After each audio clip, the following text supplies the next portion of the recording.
Mallayya Jewellers, Ottupara, Vadakkanchery. Phone 04884232666. നമസ്കാരം, any time ന്യൂസിലേക്ക് സ്വാഗതം.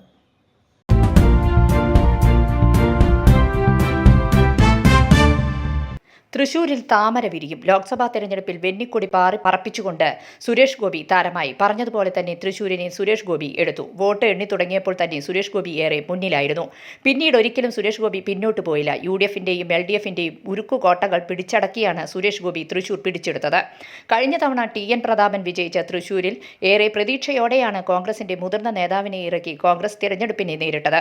നേരത്തെ തോൽവി സംഭവിച്ചിട്ടും തൃശൂരിൽ തമ്പടിച്ച് വികസന പ്രവർത്തനങ്ങൾക്ക് നേതൃത്വം നൽകിയ സുരേഷ് ഗോപിയെ തൃശൂരിലെ ജനം കൈവിട്ടില്ല. എനിക്കൊരവസരം തരൂ, തൃശൂരിന്റെ മുഖച്ഛായ മാറ്റിത്തരാമെന്ന് സുരേഷ് ഗോപി ആവർത്തിച്ച് പ്രഖ്യാപിച്ചിരുന്നു. തൃശൂരിന്റെ വികസനം ആഗ്രഹിച്ച എല്ലാവരും കക്ഷി രാഷ്ട്രീയം നോക്കാതെ സുരേഷ് ഗോപിക്ക് വോട്ട് ചെയ്തുവെന്ന് വേണം കരുതാൻ. സുരേഷ് ഗോപിയുടെ ദൃഢനിശ്ചയവും മനക്കരുത്തുമാണ് കടുത്ത മത്സരം നടക്കുന്നതിനിടയിലും അടിപതറാതെ മത്സരരംഗത്ത് പ്രവർത്തിക്കാൻ കഴിഞ്ഞത്. സ്ത്രീ വോട്ടർമാരും പുതുതലമുറയിലുള്ളവരും തുടക്കം മുതലേ സുരേഷ് ഗോപിക്കൊപ്പമുണ്ടായിരുന്നു. നരേന്ദ്രമോദിയും സുരേഷ് ഗോപിയും തമ്മിൽ അടുത്ത ബന്ധം വെച്ച് പുലർത്തുന്ന സാഹചര്യത്തെ സുരേഷ് ഗോപിക്ക് മന്ത്രിസ്ഥാനം വരെ ലഭിച്ചേക്കും. News desk, any time news. കൂടുതൽ വാർത്തകൾക്ക് ഞങ്ങളുടെ ചാനൽ സബ്സ്ക്രൈബ് ചെയ്യുക, ഫേസ്ബുക്ക് ഫോളോ ചെയ്യുക. വാർത്തകൾ വേഗത്തിലറിയാൻ എനി ടൈം